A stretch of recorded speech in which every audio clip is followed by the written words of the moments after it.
Corcoran. I'm here with amazing artist, your songwriter, Collette McLafferty. Tell the audience here at Accelerated Artists a little bit about yourself. Sure. Well, I went to the American Musical and Dramatic Academy, which was a really cool program. Mm-hmm. But honestly, where my real education came from was just singing in the clubs of New York City. I started singing in clubs here when I was 19.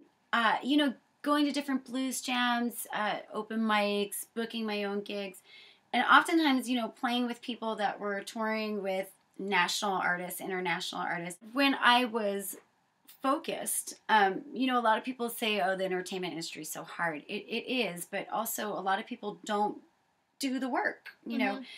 And when you do the work and when you show up and you do your thing day after day after day. Set a plan in place and aim to grow, you're going to see results. Mm-hmm. If you can hone your talent and take it seriously and put your all in it every day, you're going to get somewhere with it. Yeah.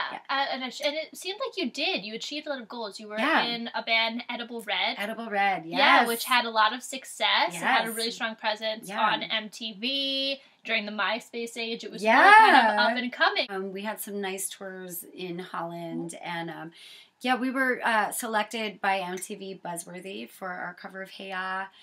And MTV out in Canada put us on Sucker Free. Oh, awesome. We were the only rock band in the history of that show to be on Sucker Free. So we were up there with like P. Diddy and like Paul Wall. I started Edible Red when I was 23, but I got signed with the band when I was 30. Oh, wow.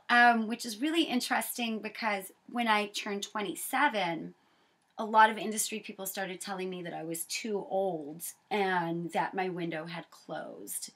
And that's, as far as I'm concerned, that's unacceptable. No, definitely. It's unacceptable. I became an MTV Buzzworthy artist when I was 35. Mm-hmm. I know that ageism is a big deal in the entertainment industry, and I want to encourage more performers to stand up against it. Mm-hmm. I'm not going to mention his name, but I had a well-known producer tell me, your window's closing. And I was like, no, it's not. And he looked at me like I was on crack. They were telling me that when I was 27. Right. And I'm 41 now, and I'm still working. Beautiful and talented. Thank you. And earning money. I think I saw an Edible Red Pandora channel the other day. You're still reaping residuals off a lot of those tracks that are on jukeboxes and all the bars in New York City. I think what's really inspiring about you is more recently you've had a harder struggle, a kind of unique struggle, I guess, in the business that I really want to talk about, and how you're handling it and how you're using it to benefit your own career is really inspiring. Thank you. If you wouldn't mind talking about that, I would love to share that with everybody. Sure. Well, as a lot of people know by now, I got sued for $10 million by a perfect stranger that I've never met before in my life. Okay, and the reason was? I was hired to sing in a Pink tribute band, and this individual was the drummer at one time, and he parted ways with the man that hired me, the bass player, and he sued me and two other people in the band, stating that we had worked together to kind of cut him out of the band, when in reality I had never met him, and he was long gone before I was hired. Mm-hmm. I was brought in to help them get this band off the ground. Oh. And I came in as an employee. Mm-hmm. There was no guarantee that I would continue with the band, even though I loved the band. They were great. Mm-hmm. They were fantastic, just great musicians. But, it was a job. It was something that I showed up for. I got paid. He also says that I'm too unattractive to perform in a Pink tribute band. I didn't even know you could sue someone for being... Isn't that a subjective? The problem is that you can sue anybody for anything. And a lawsuit takes so long to go through the legal system, is that many times when people are suing, sometimes there's an agenda that's different than what's on paper. Mm-hmm. It's expensive to defend yourself, and that it can potentially take years. Mm-hmm. So the odds of someone fighting back are frankly pretty low.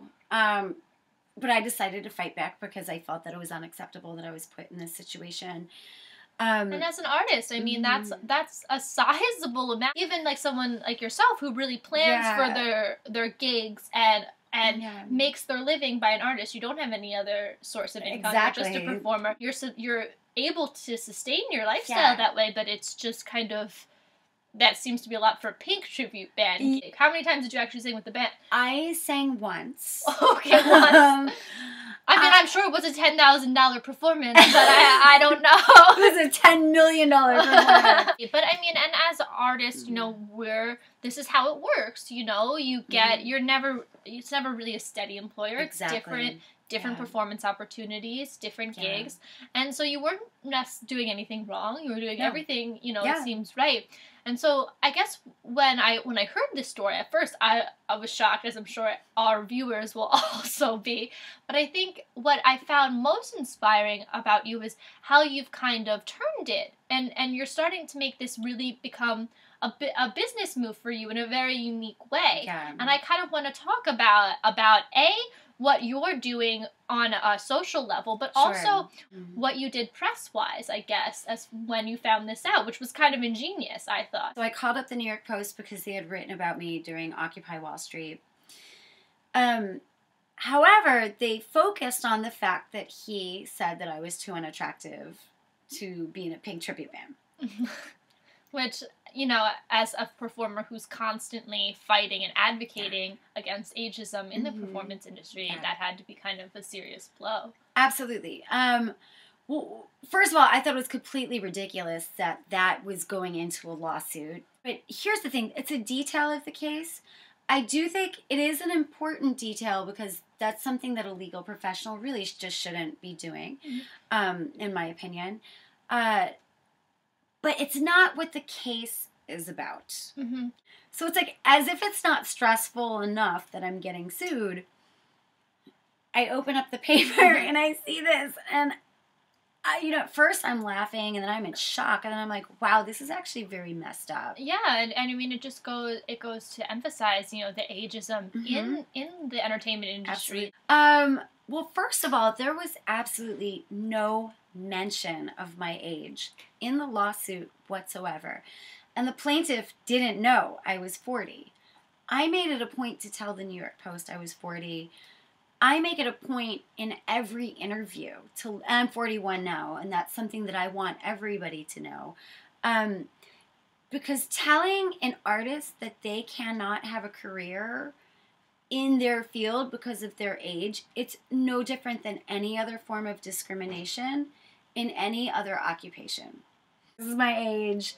If you don't want to work with me because I'm this age, then you don't get the pleasure of working with me. Actually, you know, in regards to even your savvy as far as now the legal system goes, have this experience. And when I hear you sing in particular, one of the things that I'm most impressed about is how controlled your voice is. Thank you. That I think that, it's true that I think that a lot of, you know, young singers don't really have. That's something that comes with experience. And you are completely correct in saying that they get the pleasure of working with an experienced artist who knows very well what they're doing, and they're getting the most for their money. Exactly.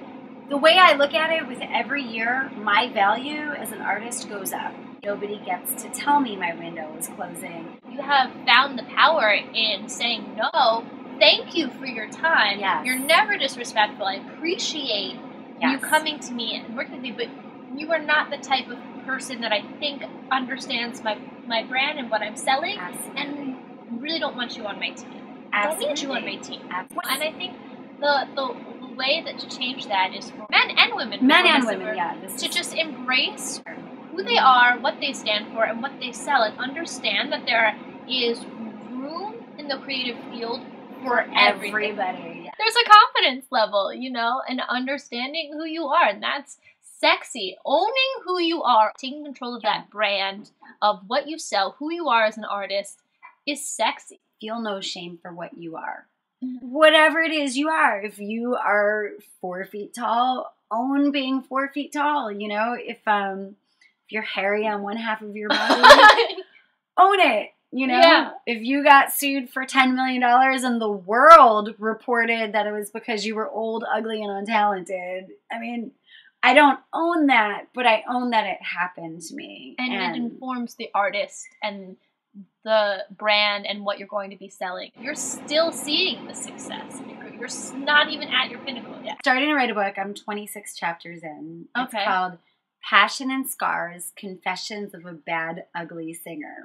But what a great way to, share your experiences and find a way to grow your business. Yeah, absolutely. You know, absolutely. In a way that's meaningful to you. And absolutely. My business and my brand, at this point, it's really about owning who you are, embracing who you are.